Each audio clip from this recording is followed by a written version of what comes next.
हर घर की कहानी एक बुजुर्ग व्यक्ति की है जो गांव में अपनी हवेली में अकेले रहते थे। इनके पास संपत्ति की कोई कमी नहीं थी, चिंता थी तो बस अकेलेपन की, क्योंकि इनका सारा परिवार इनसे दूर हो चुका था।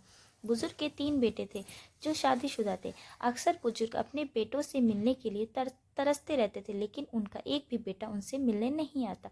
एक बार बुजुर्ग की तबीयत बिगड़ जाती, उनके गांव वाले उन्हें अस्पताल लेकर आते। वहां उनका इलाज होता, उनके बेटों को खबर पहुंचाई जाती, लेकिन कोई न कोई बहाना बनाकर आने से मना कर देते। तो बुजुर्ग आदमी को आखिरी वक्त अपने बच्चों से मिलने की तीव्र इच्छा होती है, लेकिन वह अपने बच्चों की जिद के सामने मजबूर होते हैं।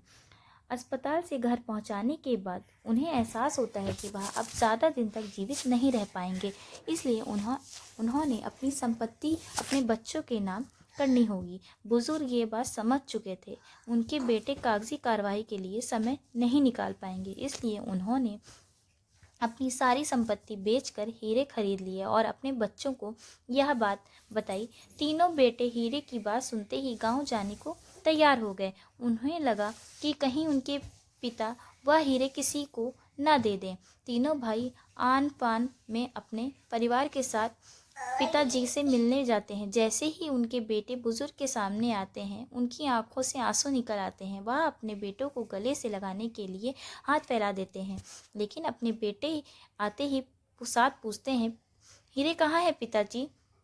अपने बेटे की इस बात से बेहद दुखी होते हैं। उन्हें एहसास हो जाता है कि मेरे बेटे केवल संपत्ति के लिए आए हैं, मुझसे मिलने के लिए नहीं। तभी बुजुर्ग अपने कमरे से हीरे की पोटली लाने को कहता है। उनका सबसे छोटा बेटा दौड़ते हुए कमरे में जाता, वह पोटली उठाकर लेके आता। तभी सभी की आंखों से हीरे देखने के लिए बेबस रही थी।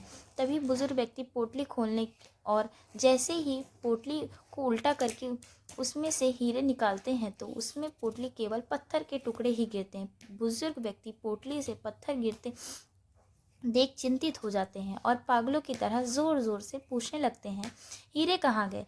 बुजुर्ग के तीनों बेटे सारे घर में हीरे ढूंढने लगते हैं, लेकिन तभी हीरे कहीं नहीं दिखाई देते। बुजुर्ग व्यक्ति अपने जीवन भर की कमाई ऐसे जाने नहीं दे सकते, इसलिए उन्होंने गांव के कुछ लोगों को बुलवाया। उनसे सलाह लेने लगे। गांव के लोग में से एक बुजुर्ग कहता है, हीरे ढूंढना तो बहुत आसान बात है, आप इतना परेशान क्यों हो? यह सुनते ही सबकी नज़रें उस व्यक्ति की तरफ हो जाती हैं। बुजुर्ग व्यक्ति आशा भरी निगाहों से उससे पूछता है, बताओ कहाँ होंगे मेरे हीरे? वह व्यक्ति एक नाई था। उसने कहा, मेरे पास एक ऐसा तेल रखा हुआ है जिसे आंखों में लगाने से व्यक्ति सच बोल देगा। यदि वह झूठ बोलेगा तो वह डर से तड़पने लगेगा, हो सकता है वह अंधा भी हो जाए। किसी को नाई की बात का यकीन नहीं हुआ। तभी बुजुर्ग व्यक्ति ने कहा, क्या ऐसा तेल होता है? नाई ने जोश में भरते हुए कहा, हाँ बाबूजी, मेरे पास ऐसा तेल है कि अभी पता चल जाएगा आपके हीरे किसने लिए हैं। नाई जल्दी से जाकर कांच की बोतल, बहुत सुंदर बोतल ले आया जिसमें नीले कलर का पदार्थ मौजूद था। तेल की बोतल देखते ही बुजुर्ग का बड़ा बेटा कहता, भला हम तुम्हारी बात का यकीन कैसे करें कि झूठ बोलने वाला अंधा हो जाएगा? तभी नाई सभी के बीच में उस इंसान को बुलाता जिसने पहले भी एक बार गांव में चोरी की थी और अपनी गलती भी मानी थी। फिर भी लोगों ने उसे माफ़ कर दिया था और उसकी आंखों में तेल लगाकर उससे पूछता है, कुछ बरसों पहले गांव में जो चोरी हुई थी वह तुमने की थी ना? उस व्यक्ति ने जैसे ही मना करता है, वह ज़मीन पर तड़पने लगता है, ज़ोर ज़ोर से अपनी आँखों को मसलने लगता है। तभी नाई दोबारा तेल अपनी पानी में मिलाकर वापस उसकी आँखों में लगाता और वह शांत हो जाता। वहाँ खड़े हुए सभी लोगों को यह देखकर हैरान रह जाता। तभी बुजुर्ग घर में मौजूद सभी लोगों की आँख में तेल लगाने को कहते, ताकि हीरे की चोरी का पता चल जा सके। लेकिन अचानक बुजुर्ग का छोटा बेटा उसके पैरों में पड़कर रोने लगा और कहता, बाबूजी, मुझे माफ़ कर दीजिए, हीरो की चोरी मैंने ही की है। मैं सबसे पहले ही घर में आ गया था और आते ही आपके कमरे में प्रवेश किया। वहाँ मुझे यह पोटली नजर आई। मैंने उसमें से हीरे निकाल कर रख लिए और पत्थर के टुकड़े वापस पोटली में डाल दिए।